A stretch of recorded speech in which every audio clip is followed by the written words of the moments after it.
one of them started hitting me in the legs with a baton, so I took his baton from him, and then one of them started pushing me back with a riot shield, so I took his riot shield from him.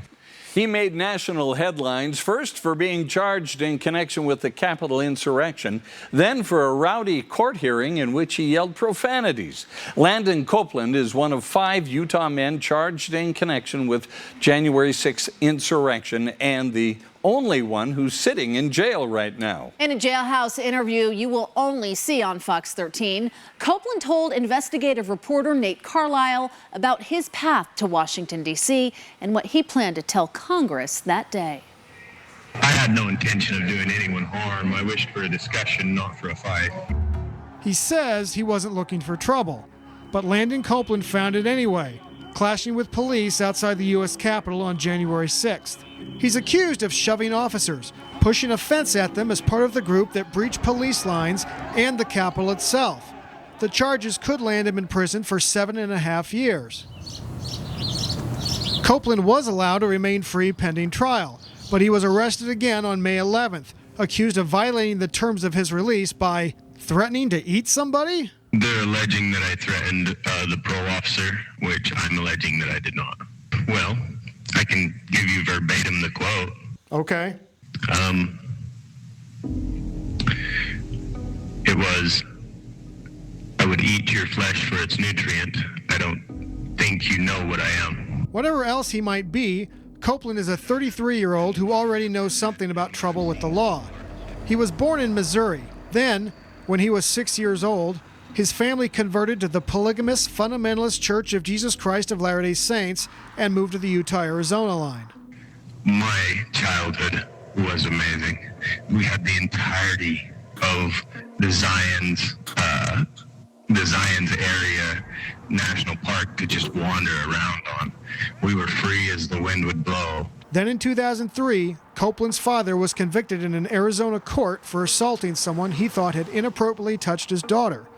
The sex president excommunicated the Copeland family. In 2007, he joined the U.S. Army and was assigned to an armored brigade. He twice deployed to Iraq. I was never wounded, but I was shot at. I was diagnosed with PTSD and bipolar disorder.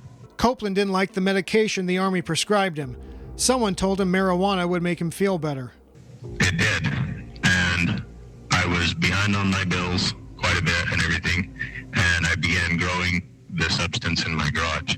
They came and searched my house and my car and everything, and then I was arrested and incarcerated for 140 days.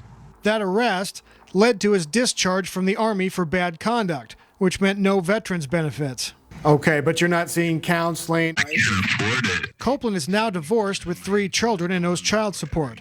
He said back child support payments led to having his driver's license suspended and a period of homelessness. So, Copeland did not vote in the 2020 presidential election. What drove you or encouraged you to go to Washington, D.C. on January 6th? Police brutality mostly. Unfortunately, this is not just a problem of the left. I have been homeless and incarcerated, my vehicle searched without warrant, my person searched without warrant, my home searched without warrant. What about President Trump? What factor did he play in you going to Washington, D.C.? He invited us to be there. Copeland said he drove to D.C. from southern Utah with his girlfriend and others. They arrived at a motel in Virginia on January 5th. The next day, they took a commuter train into D.C. and walked to the Capitol. My full intention there was to go into this building and sit down and let's just discuss this election and what's happened and what we have going on that's going down. And let's sit down, let's postpone this thing momentarily. That way we can really have an investigation, a true investigation into the voter fraud. By January 6th, the U.S. Attorney General and election officials across the country had already said there was no significant voter fraud. And I walked up to one of the officers that was standing behind the barricades and I asked, how do we get in? Where's the front door? And he says, well, you can't. I says, why? And he says, we can't let you. And I says, why? It doesn't belong to you. It belongs to us, the people. Copeland said bangs from police non-lethal grenades started going off. He saw police entering the crowd. But anyways, they were pushing through the crowd to get to these individuals and arrest them.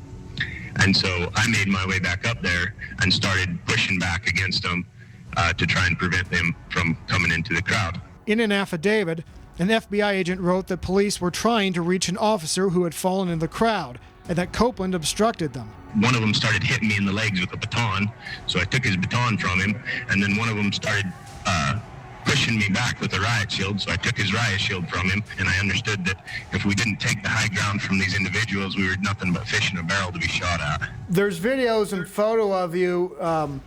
Looks like you're wrestling a crowd control gate away from police. They took that crowd control gate and they had it up about chest high, and they were pushing it into people, stabbing them with the feet on the bottom of it. And I grabbed a hold of it with the rest of the people that were there, and we went to shaking it, trying to shake the officers off of it. And then they hit everybody with pepper spray, and they were saying, hit their hands, hit their hands. So everybody started letting go. So I picked the thing up and tried to chuck it over the top of the officers in hopes that they wouldn't use it as a weapon anymore against us. And then at some point I thought to myself, I'm going to get myself killed if I don't stop. You know what I'm saying? And so I walked back and I found my girlfriend and I said, let's get out of here. Copeland's girlfriend has not been accused of rioting that day and is not charged with crimes. She's pregnant with Copeland's fourth child. So you don't think of yourself as a traitor to the United States? Absolutely not. I stood against their soldiers and their dogmen, a champion of my people that day. As for that May 6 virtual court hearing where Copeland yelled profanities, he says he only got angry after an attorney for another defendant blamed his client's actions on watching Fox News. I just didn't understand why they were allowed to appeal to the left-leaning biases of that court so heavily. Before he goes to trial, Copeland is supposed to be evaluated to determine whether he understands the charges against him and can assist in his own defense. Why shouldn't you be sent to prison? I do believe that the jury, whenever they stand there, they will see me as nothing more than a soldier trying to defend his people from the people that were attacking them. And whatever the cost may be, I would willingly do it again for the people that I love. In Salt Lake City, Nate Carlisle, Fox 13 News, Utah. Copeland also faces unrelated charges in state court here in Utah. He was charged last year with felony counts of illegal weapons possession, drug possession, theft, and arson.